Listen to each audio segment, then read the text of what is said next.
सीतापुर गांव जो कि बहुत ही ज्यादा खूबसूरत था, हर तरफ उसमें हरियाली थी और पास ही एक बहुत बड़ी झील थी। उसी गांव में राजू नाम का एक लड़का रहता था। अरे माँ, मैं जरा किसी काम से थोड़ा जा रहा हूँ बाहर और तुम मेरा इंतजार मत करना, सुबह तक मैं लौट आऊंगा। चलते चलते राजू को काफी रात हो जाती है। वो एक घने जंगल में था और उसे रास्ता भी समझ में नहीं आ रहा था कि वो किधर जाए। कुछ देर बाद वो रुक जाता है और इधर उधर देखने लगता है। समझ नहीं आता मैं क्या करूं, आखिरकार मैं रास्ता कैसे ढूंढूं। मुझे यहां थोड़ी देर बैठ जाना ही चाहिए। इसके बाद वो वहां बैठ जाता है। उसी जंगल में एक शिकारी राक्षस रहता था जो कि उसे देखकर बहुत ही ज्यादा खुश हुआ। आज बहुत दिनों बाद कोई मस्त शिकार मिला है जो कि जवान है। आज तो घर वालों को मजा ही आ जाएगा। आज मैं इसका शिकार करूंगा। वो शिकारी शैतान इसी तरह से खुश होता रहता है और कुछ देर बाद वो राजू के सामने पहुंच जाता है। अरे बाप रे, अरे मर गया रे, अरे ये कौन है, अरे बचाओ रे, अरे मर गया रे, बड़ा खतरनाक शैतान है, अरे बचाओ रे, मैं क्या करूं, अरे मर गया। वो शिकारी शैतान राजू को बेहोश कर अपने कंधे पर डाल लेता है और अपने घर की ओर चल पड़ता है।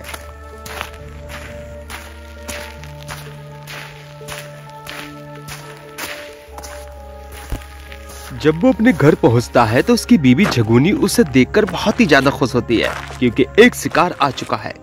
वो उसे नीचे जमीन पर रख देता है। राजू उस समय बेहोश था।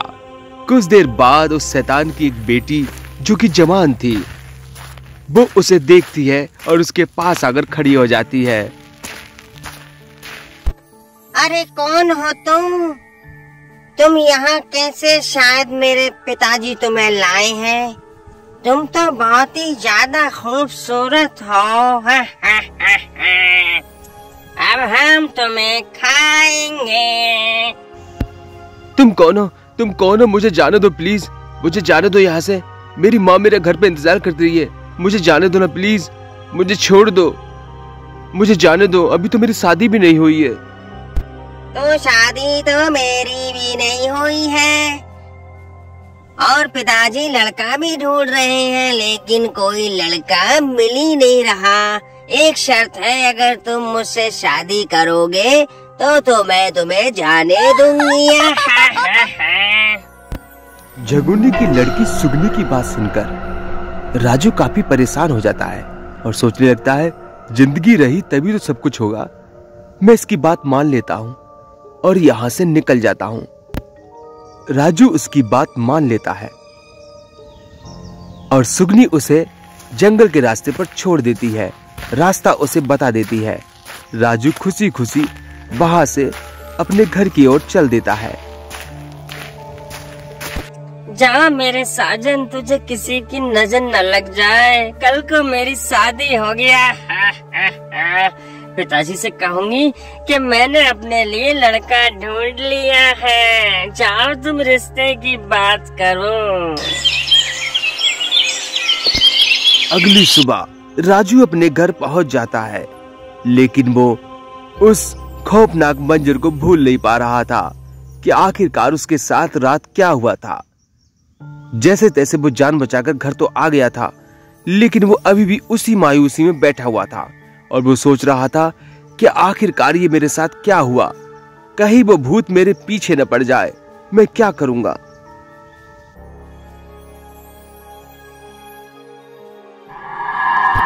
अरे सुगनी, तूने क्या कर दिया?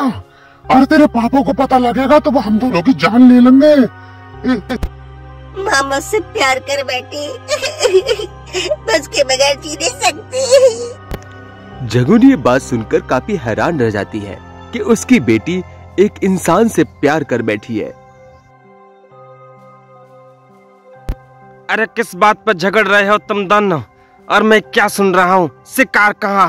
अरे सुगनी के पापा, तुम ही देखोगे उससे प्यार कर बैठी और इन्हें उसे भगा दिया। मुझे कुछ मत कहियो। ये क्या मेरी बेटी, मैं क्या सुन रहा हूँ? क्या मेरी परवरिश में कोई कमी थी? ऐसा नहीं है पापा, पर मैं उससे प्यार करती हूँ। दिलो जान से मैं उसके बगैर जी नहीं सकती। पापा मुझे वो चाहिए। ठंड रख बेटा, मैं हूं ना तेरा बाप, ड्रैकुला का बेटा डकराल, और मैं जाऊंगा तेरी ससुराल और मैं ये कहूंगा कि मेरी सुगनी का रिश्ता करो कबूल। हाँ, तुम तो ऐसे कह रहे हो जैसे वो लोग एकदम मान जाएंगे। इंसान बिरादरी में शादी करके बिल्कुल सही न रहा होगा, देख लियो तुम। रिश्तेदार शादी में न बैठेंगे बिल्कुल भी। मैं बता दे रहा हूँ, मेरे अब्बा तो कतई ना आएंगे। हाँ, तू अपने अब्बा को छोड़, ये मेरी इकलौती बेटी है सुगनी। मैं इसकी हर इच्छा पूरी करूंगा, चाहे मुझे लाना पड़े बाजार से चिमटा और फुकनी।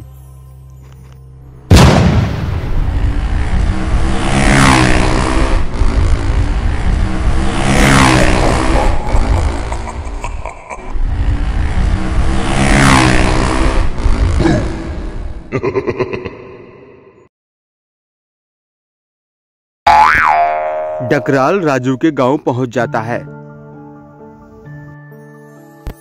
सभी गांव वालों ध्यान से सुन लो, मैं अपनी बेटी का रिश्ता राजू नाम के लड़के के लिए लाया हूं।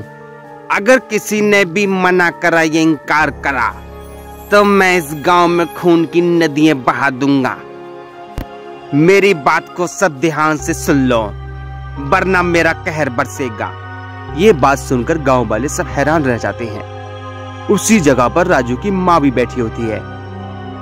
डकराल राजू की माँ से कहता है, समदन जी, आप दहेज की चिंता ना करें, हम आपको दहेज में हेलीकॉप्टर देंगे और आप बस रिश्ते के लिए हाँ कर दें, वरना अंजाम बुरा होगा। राजू की माँ तो एक शब्द ही नहीं बोल पाती। राजू की माँ और कुछ गांव के लोग राजू के पास जाते हैं। अरे नास पीटे, ये क्या करे आया तू? ये मैं क्या सुन रही हूँ? तेरे लिए तो भूत रिश्ते लेके आ रहे हैं। क्या मैंने तुझे इसी दिन के लिए बड़ा किया था? माँ मेरी बात तो सुनो, मैं सब समझाता हूँ। मैं बुरी तरह से फंस गया था और ये राक्षस मुझे खाने वाला था। तब इसकी बेटी ने मुझसे कहा और मैंने हाँ कर दिया जान बचाने के लिए। अरे बेटा, अब ये रिश्ते को मना तो नहीं कर सकते, पर बेटा अब तू रिश्ता कर ले, क्योंकि दहेज में हेलीकॉप्टर मिल रहा है और मेरा आखिरी सपना था कि अपने गांव में एक हेलीकॉप्टर होए और हम सब घूमे उसमें। मेरा सपना भी पूरा हो जाएगा बेटा। ये आप क्या कह रहे हैं मुखिया जी? ये आप क्या कह रहे हैं? आप मुझे बचाने की बजाय आप उस भूत से रिश्ता जोड़ने के लिए कह रहे हैं। ये बात गलत है। अब ये रिश्ता जरूर होगा बेटा, नहीं तो सब मरेंगे। अगले दिन सुगनी और राजू की शादी होने लगती है। पंडित जी बैठे हुए थे जो कि मंत्र पढ़ रहे थे। सुगनी का भी परिवार आया हुआ था। उधर मुखिया जी भी थे और सामने ही हेलीकॉप्टर खड़ा था, जिसे गांव वाले लोग निहार के देख रहे थे, क्योंकि उन्होंने कभी हेलीकॉप्टर देखा ही नहीं था। देखो तो सुगनी के पापा, सुगनी कितनी खूबसूरत लग रही है ना। बंद करो ये नौटंकी, चलो हट। शादी नहीं हो सकती है, बिल्कुल भी कानून के खिलाफ है ये। चलो, ये शादी नहीं हो सकती। कानून में कहीं नहीं लिखा कि एक भूत और एक इंसान की शादी हो सकती है। राजू इस बात को सुनकर काफी खुश हो जाता है। पंडित और पुलिस की मदद से ये शादी वहीं रुक जाती है।